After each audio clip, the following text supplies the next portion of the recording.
You've been told your whole life that renting is throwing money away. That every month you don't own, you're paying someone else's mortgage instead of building your own future. That the smartest thing a responsible adult can do is stop renting and start buying, as fast as possible, no matter what it costs to get there. What if that advice, the advice your parents gave you, the advice every financial guru on the internet repeats without checking the math, is now wrong? Not wrong in spirit, wrong in arithmetic, wrong for a huge number of people, in a huge number of American cities, right now, in this exact housing market. Picture two people, same age, same income, same city, standing at the exact same fork in the road 5 years ago. One of them bought, one of them rented and quietly invested the difference. Neither of them made a mistake, on paper. Both of them followed advice they'd heard their whole lives. Only one of them ran the actual numbers before deciding, and by the end of this video, you're going to know exactly which one, and exactly why, because the answer isn't the one most people assume. This isn't a video telling you renting is morally superior, or that homeownership is a scam, or any of the extreme takes that get clicks without getting the math right. This is the opposite of that. This is the version of this conversation that actually sits down and runs the numbers, line by line, the way nobody does before they sign a 30-year loan or sign a lease renewal, because both of those decisions deserve the same level of scrutiny people give a used car purchase, and almost never get it. Let's actually run the numbers, because nobody does, and by the end of this you're going to see exactly why renting, done deliberately, with the difference invested instead of spent, can leave you with more money than buying the same home would have, in the same city, over the same number of years. Grab a pen if you want to follow along with your own city's numbers, because this only becomes useful once you run it for your actual situation instead of just watching someone else's example. Here's the scenario. You're looking at a home in a mid-size American city. Purchase price, $400,000, which is close to the national median in a lot of metro areas right now. You put down 20%, $80,000, and finance the rest at a 30-year fixed rate around 7%, which has been roughly the going rate for a meaningful stretch of the past few years. Your mortgage payment on the remaining $320,000 comes out to around $2,130 a month, principal and interest only. Add property taxes, which nationally average somewhere around 1.1% of home value a year, that's roughly $370 a month. Add homeowners insurance, averaging around $140 a month in most states, more in higher risk areas. Add private mortgage insurance, since you put down less than 20% equity relative to typical requirements in some loan types, or, if you did put down the full 20%, we'll leave that out for this scenario to keep it clean. Total monthly housing cost, somewhere around $2,640 a month, before a single repair, before a single appliance breaks, before a single dollar of maintenance. Now here's the number almost nobody includes when they run this comparison, and it's the number that changes everything. Maintenance and repairs on a home average, conservatively, around 1% of the home's value per year. On a $400,000 home, that's $4,000 a year, or roughly $330 a month averaged out, even though in reality it doesn't arrive smoothly. It arrives as a water heater dying in February and a roof needing partial replacement 3 years later and a furnace failing in the middle of a cold snap. But averaged over time, $330 a month is a realistic, even conservative, estimate. Add that in, and your real all-in monthly cost of owning that $400,000 home is closer to $2,970 a month. Now let's look at renting the equivalent home in the same neighborhood. In a huge number of metro areas right now, a comparable single-family home rents for somewhere between $2,200 and $2,600 a month. Let's take $2,400 as our number, right in the middle. The gap between owning and renting that same home, right now, in this market, is roughly $570 a month. That's the number the entire rest of this video is built around, so hold on to it. Here's where it gets interesting, because this is the part almost nobody walks through completely. That $80,000 down payment you would have put toward the house. What if, instead, you rented and invested that $80,000 in a simple, boring, low-cost S&P 500 index fund the day you signed the lease? Historically, the S&P 500 has returned an average of around 10% annually before inflation, closer to 7% after adjusting for inflation, over long multi-decade stretches. Let's use 7% as our conservative, inflation-adjusted number for this comparison, so we're comparing real purchasing power on both sides fairly. $80,000, growing at 7% a year, compounding, for 30 years, the length of a typical mortgage, becomes just over $609,000. That's the down payment alone, left untouched, just growing. Now add the $570 $370 monthly gap, the amount you're saving every month by renting instead of owning that same home. If you invest that difference every single month, also at 7% average annual return, over the same 30 years, that grows to an additional amount just over $698,000. Add those two numbers together. The invested down payment plus the invested monthly difference. Renting and investing the gap. Over 30 years, in this exact scenario, produces a portfolio worth approximately $1,307,000. Now let's look at what the homeowner has after 30 years. The house, assuming a historically typical appreciation rate of around 3 to 4% a year, which is roughly in line with long-term national averages, grows from $400,000 to somewhere around $1,150,000. Subtract the roughly $320,000 in interest paid over the life of the loan, which the homeowner has already paid out separately as part of their monthly payment, not as equity, and the homeowner's net position, house value minus what they still owe, which by year 30 is zero since the loan is paid off, comes out to that same $1,150,000 in home equity. Compare the two. The renter who invested the difference, $1,307,000 in liquid, diversified investments. The homeowner, $1,150,000 in home equity, tied up in a single, illiquid asset, in a single city, in a single property, that they'd have to sell and pay agent commissions on, typically 5 to 6%, to actually access. The renter comes out ahead, in this scenario, by roughly $157,000, and that renter's money is liquid, diversified across 500 companies instead of one house, and available without a 6% commission haircut on the way out. Let's stress test this, because a fair comparison has to survive real-world skepticism.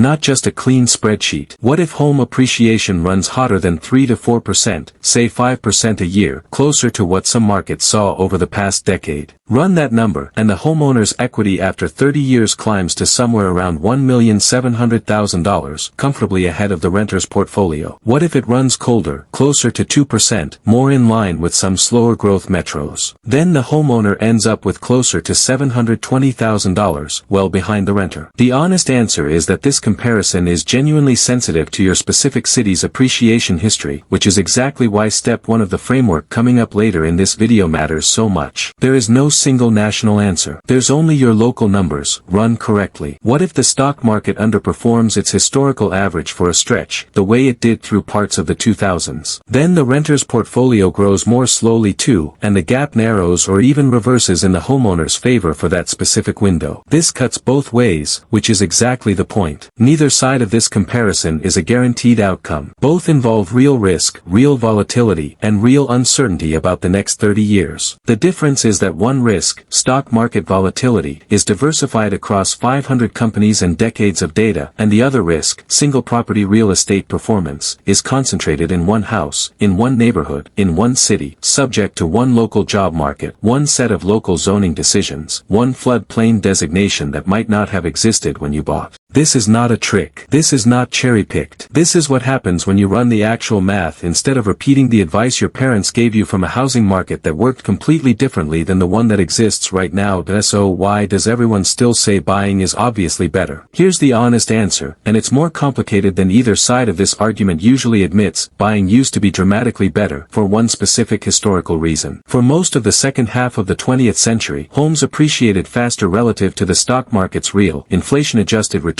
than they have in the past 2 decades, and mortgage rates were often lower relative to rents than they are today. The math genuinely favored buying, for decades, which is exactly why an entire generation of financial advice calcified around renting is throwing money away. That advice wasn't wrong when it was formed. It's wrong now because the underlying numbers it was built on have shifted. There's a specific historical reason this shift happened, and it's worth naming, because it explains why your parents' advice isn't just outdated, it was built on a genuinely different set of market conditions. In the decades following World War II, a combination of suburban expansion, generous mortgage interest deductions, restrictive housing supply policy in some regions, and a stock market that experienced several prolonged, painful downturns, meant that a huge number of Americans watched real estate outperform stocks over the specific stretches of their own working lives. That lived experience became a rule of thumb, passed from parent to child, without the underlying conditions being re-examined each generation. The rule survived. The conditions Conditions that made it true in a lot of major metro areas did not. Home prices, in a huge number of American metros, have grown faster than incomes for the better part of 15 years, which means the price you're paying for a home today, relative to what that home rents for, has grown further out of balance than at almost any point in the historical data. When the price-to-rent ratio gets this stretched, meaning homes cost far more relative to their rental value than the historical average, the math mechanically starts favoring renting and investing the difference, because you're paying a premium to own that the rental market simply isn't charging. This doesn't mean buying is always wrong. It means the blanket, one-size-fits-all advice that buying always beats renting stopped being universally true a while ago, and almost nobody updated the advice to match. Here's where the math shifts back in favor of buying, because fairness matters here, and this isn't a video arguing renting is always better. It's a video arguing you should actually run the numbers for your specific situation instead of assuming. If you plan to stay in the same home for more than 10 years, the math tilts back toward owning, because the upfront transaction costs, closing costs on the way in, agent commissions on the way out, get spread across more years, shrinking their annual impact. If your local price-to-rent ratio is low, meaning homes in your specific market are cheap relative to what they'd rent for, buying often wins clearly, and this varies enormously by city, sometimes even by neighborhood within the same city. If you have below-market financing available, an assumable low-rate mortgage, a family gift toward the down payment, a builder incentive rate buydown, that changes the entire equation in favor of buying, because the math above assumed a full 7% rate with no discounts. And if the emotional and practical value of stability, of not being at the mercy of a landlord's decision to sell or raise rent, matters enough to you that you'd pay a real financial cost for it, that's a legitimate factor the spreadsheet doesn't capture, and it's allowed to matter. The mistake isn't choosing to buy a home. The mistake is choosing to buy a home because you were told renting is always throwing money away, without ever running the actual numbers for your actual city, your actual timeline, and your actual alternative use of that down payment. So here's how you actually make this decision, the way a person who understands the math makes it, instead of the way most people make it, which is emotion first, math never. Step 1. Calculate your local price-to-rent ratio. Take the purchase price of a home you're considering and divide it by the annual rent of a comparable property. A ratio under 15 generally favors buying. A ratio over 20 generally favors renting and investing the difference. Between 15 and 20, it depends heavily on your specific timeline and financing. Step 2. Calculate your true monthly cost of ownership, including principal, interest, taxes, insurance, and a realistic 1% annual maintenance estimate, not just the mortgage payment alone, which is the number most people mistakenly compare against rent. Step 3. Calculate the actual monthly gap between that true ownership cost and the rent for a comparable home in the same area. Step 4. Ask yourself, honestly, whether you would actually invest that gap every single month if you chose to rent, because this entire comparison only works if the money that would have gone toward a down payment and higher monthly costs actually gets invested instead of spent. If you know yourself well enough to know that gap would quietly disappear into vacations and takeout instead of an index fund, the math shifts back toward buying, because forced equity through a mortgage payment becomes more valuable than a freedom you won't actually use. Step 5. Factor in your actual timeline. Under 5 years in the home, renting almost always wins on pure math because transaction costs eat too much of any potential appreciation. Over 10 years, run the full comparison, because the answer genuinely depends on your specific numbers, not a universal rule either direction. Let's walk through what this actually looks like for 3 different people, because the framework means nothing until you see it applied to situations that aren't the clean 30-year example from earlier. Person 1 is 26, single, works remotely, and isn't sure which city she'll be living in 3 years from now. For her, the math isn't close. Renting wins overwhelmingly, almost regardless of the local price-to-rent ratio, because the transaction costs of buying and selling within a short window would erase any equity gain before it had time to build. The framework doesn't even need step 1 for her. Step 5, timeline, already answers the question. Person 2 is 38, married, 2 kids in the local elementary school, planning to stay in this specific house for at least 15 years. For him, the calculation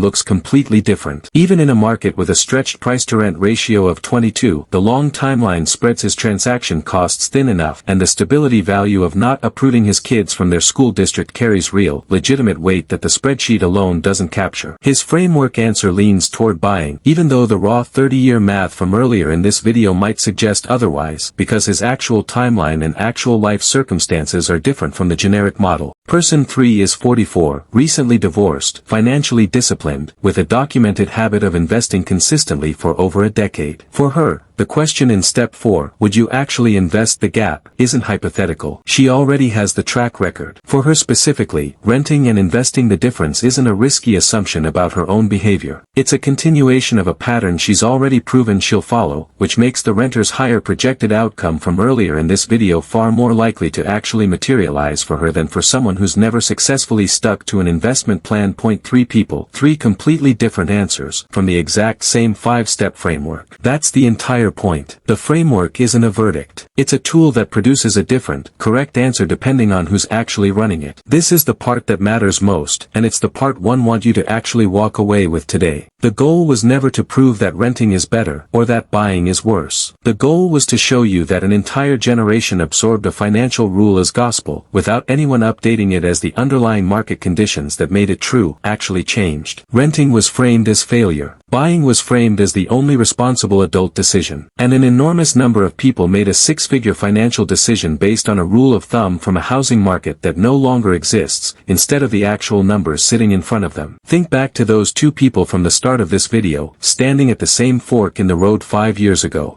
The one who ran the numbers didn't necessarily choose renting. Some of them, after actually calculating their local price-to-rent ratio and being honest about their timeline, chose to buy, and made the right call for their specific situation. Others, running the same honest process, chose to rent and invest, and are sitting on a larger, more liquid net worth today because of it. The dividing line was never renting versus buying. It was whether they ran the numbers at all, or simply repeated what they'd been told. That's the real skill this video was trying to hand you, more than any single number from the 30-year comparison. Not a verdict on renting versus owning. A habit of checking the actual math on the biggest financial decisions of your life instead of outsourcing that decision to a rule of thumb that was true for a different generation, in a different housing market, with different interest rates and different price-to-rent ratios than the ones you're actually facing today. You now have the actual framework. Price-to-rent ratio. True cost of ownership, not just the mortgage payment. The honest gap between owning and renting. Whether you'll actually invest that gap if you don't buy. And your realistic timeline in the home. Run those 5 numbers for your specific city, your specific situation, and you'll know, with actual math behind it, which path builds you more wealth, instead of which path sounds more responsible at a dinner table. That's the real estate reality check. Not renting is always better. Not buying is always better. The math changed, the advice didn't, and now you know how to run the numbers yourself instead of repeating what everyone else repeats without checking. If this actually changed how you think about the decision in front of you, that's exactly what this channel is here for. Subscribe if you want more of these deep, honest breakdowns instead of the same recycled advice everyone else repeats. Like the video if the math surprised you the way it should. And drop a comment with your city's price-to-rent ratio, because I guarantee the answer is different than you'd expect, and I want to know what you find. See you in the next one.